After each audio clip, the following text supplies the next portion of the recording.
السلام عليكم ورحمة الله وبركاته. سو dhawaada dhamaan walaalaha ku xiran channelkeena saan cusub. walaalayaal waxaa jira hawlo yar yar oo ay fududahay qabadooda ama sida loo qabanayo ay fududahay laakiin se wax weyn ama wax badan ka bedelaya mustaqbalkaaga. waxa la dhahaa adduunkan imika la joogo u shaqee si xirfadaysan si aad u gaadho meel sare.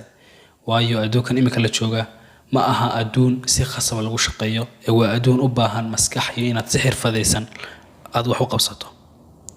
halkan waxaan ku soo gudbin doonaa maanta 5 qodob oo mustaqbalkaaga haddii aad samayso wax weyn ka bedeli doona xaqiiq ahaan. qodobka koobaad, inta aadan seexan ka hor. maxaan ka wadnaa? qiso ayaan laga soo wariyaa. ninkaas waxa uu leeyahay waxaan ahaa ganacsade ama waxaan ahaa nin dukaanle ah oo suuqa ka ganacsada. habeenkii markaan imaado xaafadayda ee aan nasto ayaa waxaan samayn jiray inaan netka galo ama internetka aan galo oo aan ka barto habka naqshadaynta ee wax loo naqshadeeyo, habka wax loo sawiro.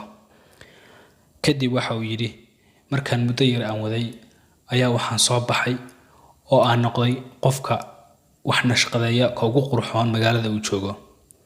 waxa uu yiri hadda waxaan ahay meel weyn oo naqshadaynta oo loogu yimaado ka maamulaha iyo mas'uulka ka ah. waxa uu yiri halkaasna wax kuma gaadhin, waxa aan ku gaadhay shaygaas waa in aan habeenkii inta aanan seexan aan wax yar qabsan jiray. marka inta aadan seexan wax yar oo muhiima waqtigaaga gasho si aad uga faa'iideysato oo kaaga bedelo mustaqbalkaaga wax weyn oo kugu noqdo. qodobka ku xiga, wax akhri. akhrintu walaalayaal waa shay aad iyo aad u muhiim ah. qofku haddii uu wax akhriyo waxa uu noqonayaa qof sare, wuxuu noqonayaa qof fikir leh, waxa uu noqonayaa qof ay maskaxdiisu ku socoto dadka waaweyn, dadka khibrada badan. waayo inta waxa uu akhrinayaa macluumaad ay qoreen dadka khibrada badan. khibradahaas ayaa maskaxdiisa degaya.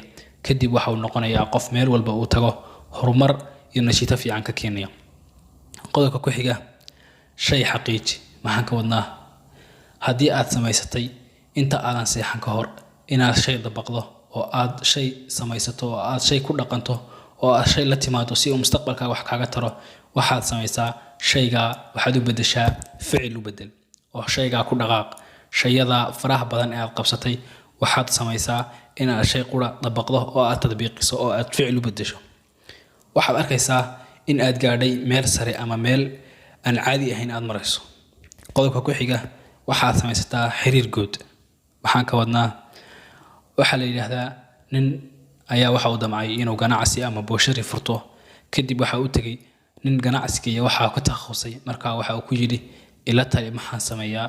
kadib waxa uu jawaabay waxaad samaysataa in aad samayso dad fara badan ama shabakad fara badan oo kugu xidhan adiga.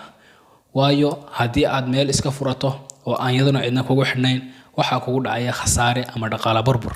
markaa waxaad samaysataa dad inta aadan meesha furan dad kugu xidhan samayso si uu horumarkaagu marka ugu horeysaba tallaabo xoog leh u qaado. qodobka u dambeeya walaalayaal, naftaada bedel. adduunkan imika la joogo ma aha adduun caadi ah.